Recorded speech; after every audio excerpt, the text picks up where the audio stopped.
জুলাই সনদের বাস্তবায়ন পদ্ধতি নিয়ে রাজনৈতিক দলগুলোর মধ্যে চলমান মতভিন্নতার মধ্যে হঠাৎ উত্তপ্ত হয়েছে রাজনৈতিক পরিস্থিতি। উদ্বিগ্ন পরিস্থিতিতে আজ রোববার বিএনপি, জামাত ও জাতীয় নাগরিক পার্টি এনসিপির সঙ্গে বৈঠক করতে যাচ্ছেন অন্তর্বর্তী সরকারের প্রধান উপদেষ্টা অধ্যাপক মোহাম্মদ ইউনূস। শুক্রবার রাতে জাতীয় পার্টি ও গণ অধিকার পরিষদের কর্মীদের মধ্যে সংঘর্ষকে ঘিরে সেনাবাহিনী ও পুলিশের লাঠিপেটায় নুরুল হকের আহত হওয়ার ঘটনায় এই পরিস্থিতি তৈরি হয়। অন্তর্বর্তী সরকার সহ দেশের প্রায় সব দল এ ঘটনার নিন্দা ও প্রতিবাদ জানিয়েছে। এমন পরিস্থিতিতে গতকাল শনিবার প্রধান উপদেষ্টা অধ্যাপক মোহাম্মদ ইউনূসের নেতৃত্বে অন্তর্বর্তী সরকারের এক সভায় গণ অধিকার পরিষদের সভাপতি নুরুল হকের উপর হামলার ঘটনা বিচার বিভাগীয় তদন্তের সিদ্ধান্ত হয়। প্রধান উপদেষ্টা বৈঠক ডেকেছেন বর্তমান অধিকৃত পরিস্থিতি এবং রাজনৈতিক ও নির্বাচন পরিস্থিতি নিয়ে আলাপ হতে পারে। অধ্যাপক উপদেষ্টার প্রেস সচিব শফিকুল আলম গতকাল বিকেলে সংবাদ সম্মেলনে এই সিদ্ধান্তের কথা জানান। তিনি বলেন, আজ বিএনপি, জামায়াত ও এনসিপির সঙ্গে প্রধান উপদেষ্টার বৈঠক ডেকেছে। বৈঠকে দেশের বর্তমান পরিস্থিতি ও নির্বাচন নিয়ে আলোচনা হবে। দল তিনটির সঙ্গে বৈঠক হবে আলাদাভাবে।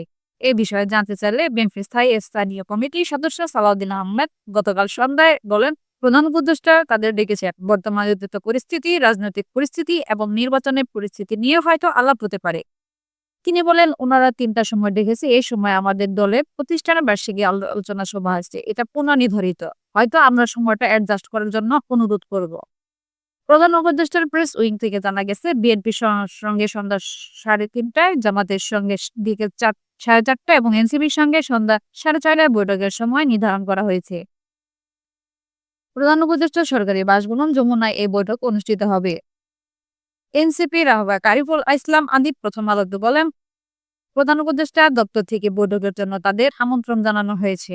আমন্ত্রণের বার্তায় বলা হয়েছে, বৈঠক সমসাময়িক পরিস্থিতি নিয়ে আলোচনা হবে। এনসিপির সঙ্গে সন্ধ্যা 6টায় বসবে প্রধান উপদেষ্টা। সংশ্লিষ্ট সূত্রগুলো থেকে আভাস পাওয়া গেছে যে রাজনৈতিক দলগুলোর সঙ্গে আলোচনায় ফ্যাসিবাদী আওয়ামী লীগ সরকারের দূষণ বিবেচনায় জাতীয় পার্টি জাপার বিরুদ্ধে ব্যবস্থা নেওয়ার বিষয়টি আলোচনায় আসতে পারে। এদিকে নুরুল হকের দল গণ অধিকার পরিষদ গতকাল বিকেলে বিক্ষোভ সমাবেশ করে জাতীয় পার্টিকে ৪৮ ঘণ্টার মধ্যে নিষিদ্ধ দাবি করার দাবি জানিয়েছে।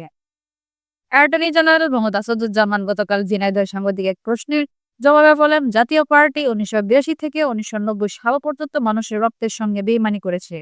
তারা জুলাই বিপ্লবে আওয়ামী লীগকে সহযোগিতা করে নিজেদের পুরানো ইতিহাস উন্মোচন করেছে। তাই দলটিকে নিষিদ্ধের যে দাবি উঠেছে সেটি আইনগত দিক যাচাই বাছাই করে পদক্ষেপ নেওয়া হবে।